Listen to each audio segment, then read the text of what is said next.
Hello and welcome to another episode of the Digital Access Show. Actually, I think I start every episode with that wording. I'm going to have to come up with something new. It gets a bit stale.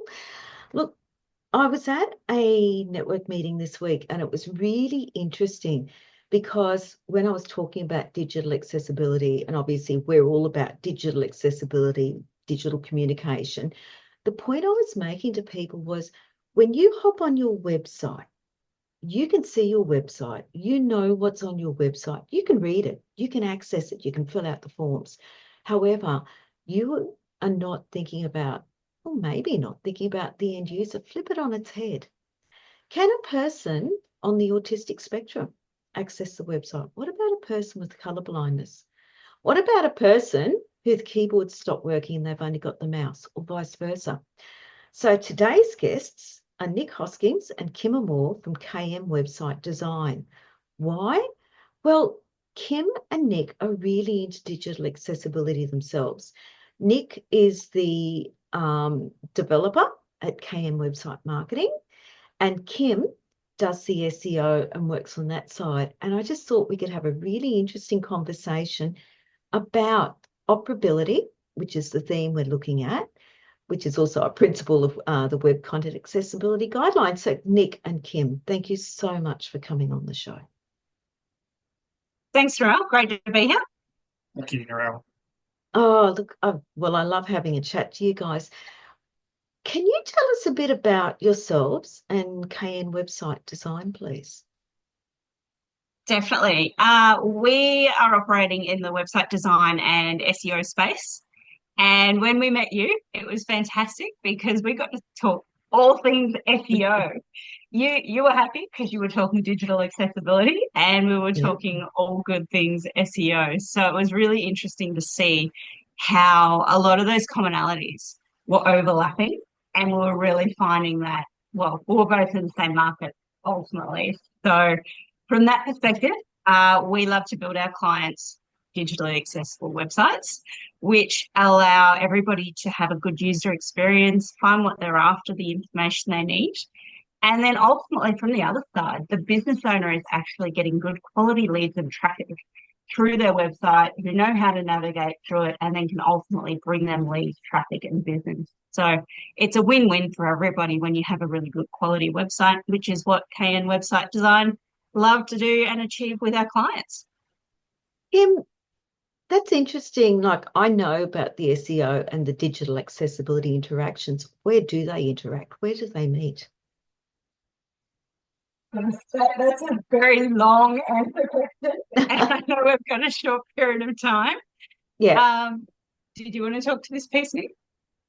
Um, Essentially, good SEO and digital access do work hand in hand because SEO isn't just on page content. It's the navigation around a website. It's the little things. It comes down to alt image text. Great for SEO, but also it allows people with disabilities to read or have the website read to them, including the pictures, so that they get a full understanding of your website. So little things that you think are not important are important for both SEO and digital access. Okay.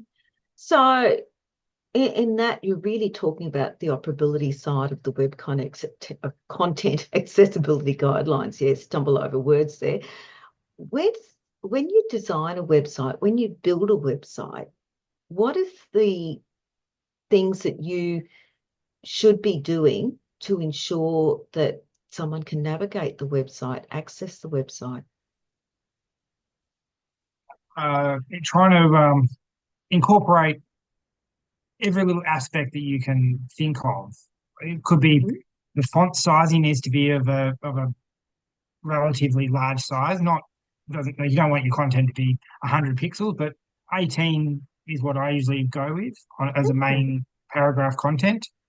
Yep. Um, your structures, so your H1s, H2s, H3s are all needing to be in line and to relevant sizes for around the hierarchy of your titles. Yeah. Um, Little things, again, being able to navigate the page, work your way around the page easily, able to get to different pages of within a website easily and effectively. Um, Again, having your contact form, that little, everyone thinks they want that pretty little contact form, but it's got to have the relevant information so that everyone can see it. Labels and placeholders are both important, but if you put a placeholder in, it will disappear and not allow someone that's using a reader. If you put a space bar or space in there, that will Yep. wipe out the place marker, and Yep. it won't be able to be read. So you need to have the Okay. labels and the placeholders in place so that everything can be read Yeah. quite easily by. One of the things that I'm often finding lately is, because I use a screen reader, obviously, when I'm trying to navigate a website, a lot of the menus, Nick, I have to literally tab through with my tab key because I don't use a mouse every time on a page with a menu. What should people be doing there?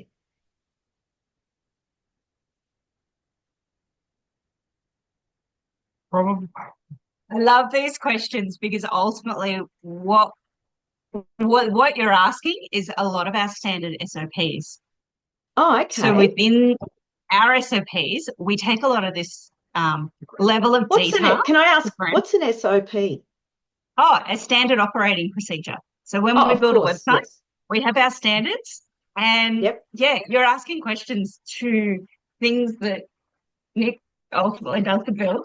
So we're automatically doing these things. So you're really actually making us think. And that's every time we have a conversation with you.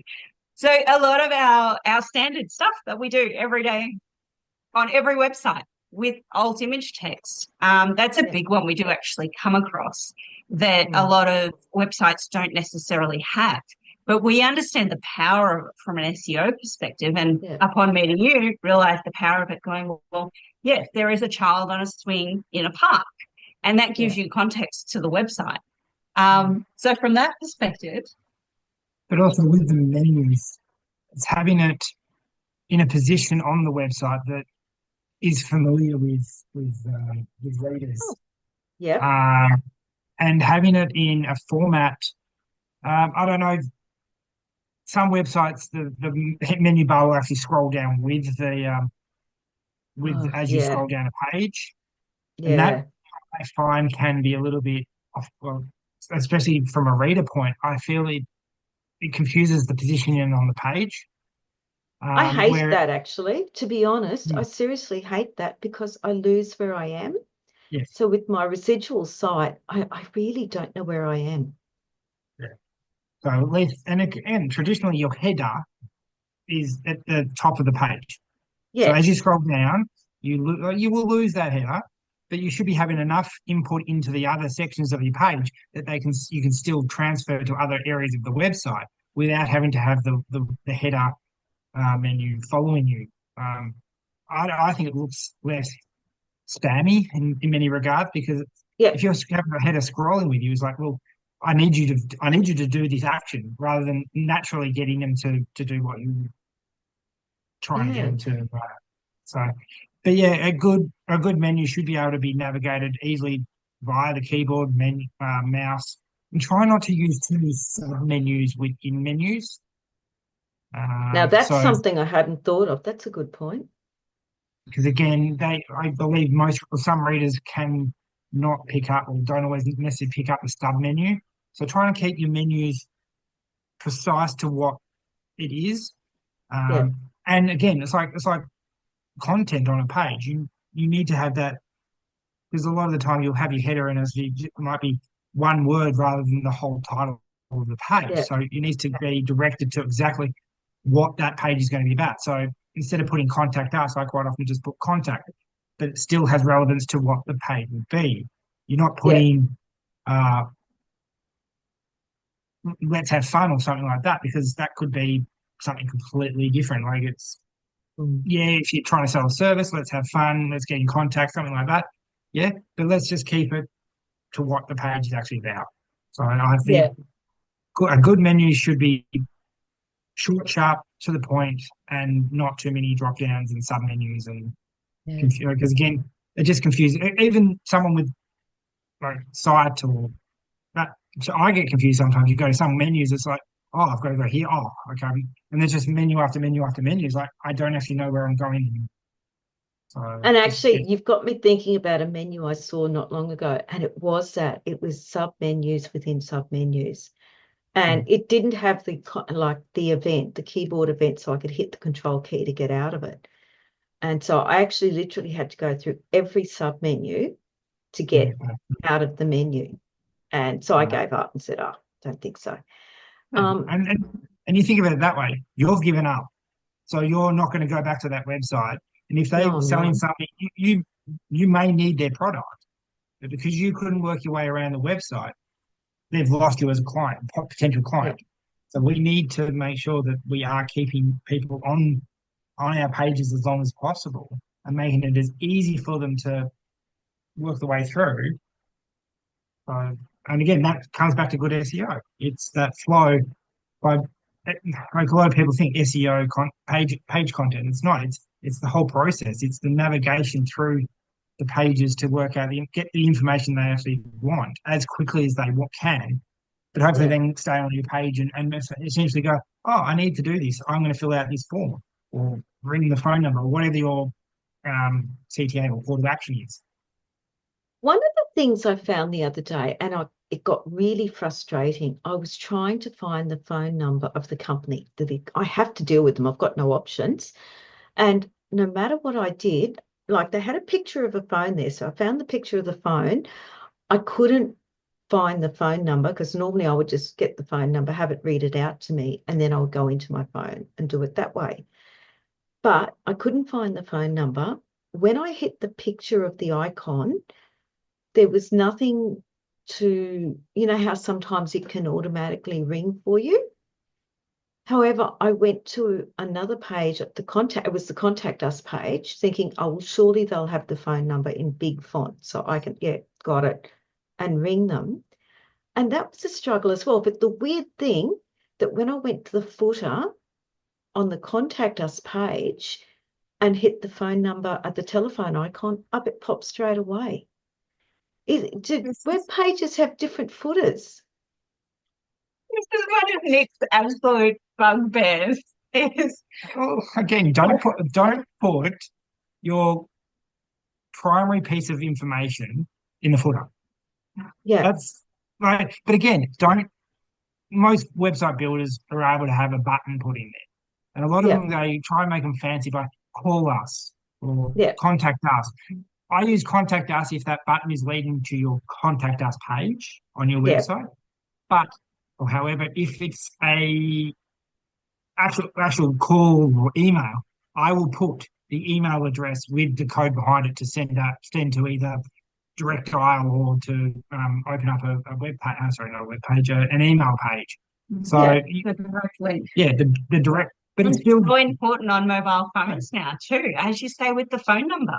You're hot to buy. You're a ready to buy client, ready to buy customer, or again, you need the information directly from someone. yeah, You want to be able to hit that phone number on your mobile phone when you found it and call that company straight away. And the amount of clients that would get lost through that difficulty in the processing is just, it's mind-boggling that, yeah, it's not, again, an SOP, a standard operating procedure for all website builders. Yeah. okay, there's no point hiding your phone number because yeah, if you're hiding your phone number, people aren't going to call. I wouldn't take on a client if you weren't happy to have their phone number or email or a yeah, combination put on the website because we can get you ranking on page one. But if you're yeah. not willing to do the next step to actually allow that client to call, it's just not going to work. So, And like, I got to I'm a- admit that was frustrating that day because all I wanted was to ring the phone because I couldn't fill in the form because it wasn't accessible yeah. or it wasn't fully accessible. I worked out how to do that after a while, but I just had to use their service and I just thought, oh, I'm over this. So I actually put it away and walked away for a while and then came back. And I wouldn't have done that normally, but I needed their service. It was just one of those things. That's And I couldn't even Google them because Google took me back to the same web page. yes. So again, Like those citations. like the citation, but it's even their Google business profile wasn't active because if you had to search the business name, at least you should have been able to get a Google business profile, which would normally have the phone number listed Yeah. with a button to push The call direct. call direct. Yeah. So, Yeah. and again, SEO. It's all comes down to like they are so linked together that really you can't do one without the other. Well, Yeah. you can put up a website, Yeah. but again, if it's not accessible, if you don't have all the off-page SEO, bringing all this goodness back into your website to bring leads and traffic. But again, it's the user experience. If you don't have a great user experience or can't find their number or don't know what their actual messaging is through copy and images and the content and the headers, it's not going to work. And as we said earlier on, we as a business owner and as a website designer, I can't tell you who is going to come and visit your website. Yeah. I can build it as best as I can to include everybody. Mhm. So I can't guarantee that no one with autism is going to come to this website. I can't guarantee that. So we can't exclude anybody. We have to include everybody, and that's what we should be doing in building websites is making them as inclusive and friendly and usability and all those attributes for the website to work. So that's a good takeaway, Nick. I like that. Can I quote you on that one? It's all yours, Narelle. Oh, thanks. Because that's what I was going to say. Well, what takeaways? I mean, Nick, you've already given one. Kim, what's the takeaway from you? Because you and I have had a lot of conversations about SEO and digital accessibility, and I've learnt so much from you about SEO. What's a takeaway you can give people? Can I make Nick feel good and say, listen to Nick, he builds a really nice website that's accessible. That'll do. That'll do. Guy, that will do. I will answer your question with some more context. I think it's just about understanding and having an open mind to take on board from good quality developers what your website and the level of detail that we do put in to provide you with a good quality product. So from that perspective, a lot of people can design websites, but just make sure you're sourcing someone who gives you all of these points and layers of where you want to go. Because if you're just building a website, it's not going to do anything. You need a website with good access, good keywords, I'm going to use the word SEO again at the end of the day, because that will give you traction and provide your happy clients. Happy clients breed happy clients. They're going to recommend to their friends and send them to the website. So it's the fact that we get along so well, as you say, and we have so many in-depth chats. Yeah. It's where the world needs to go to. Just we're people. Yeah. We need to help each other. Yes, we have all of these amazing technology available resources. And yes, AI is coming into play, but at the end of the day, there's still a human behind these electronics, behind the laptop, behind the screens that need to connect with the human beings. So it's a tool. Use the tools to optimize your life experience and how easy your life can become with the tools that are available to us. SEO and digital accessibility, marry them. 100%. Guys, how can you be contacted? So if people want to find out more about what you do, more about SEO, how I know that you've just included it all through your standard operating procedures. It's just part of what you do. So I've sort of put you on the spot a bit and saying, how do you do it? Because it's like anything, it's such a habit with you. You've really got to sit there and think, oh, what do we do? Oh, yeah. How can they contact you? Anybody can reach out, obviously, via our website would be the best way to go. So if you Google KN Website Design, we will come up and you can find our Google business profile with all the contacts in there. And we also have a contact us form where you can book a quick chat with us or a long chat, because Narelle knows I like a long chat. We can have a look at people's online footprint and see where they want to go with it, what's working for them right now, and what we can look at improving upon as well, and giving them a strategy and a process to move forward with their online footprint in the future. So our website's the best way to go, knwebsitedesign.com. Thank you so much. Look, we do have some interesting conversations where we try and marry how to marry SEO and digital accessibility.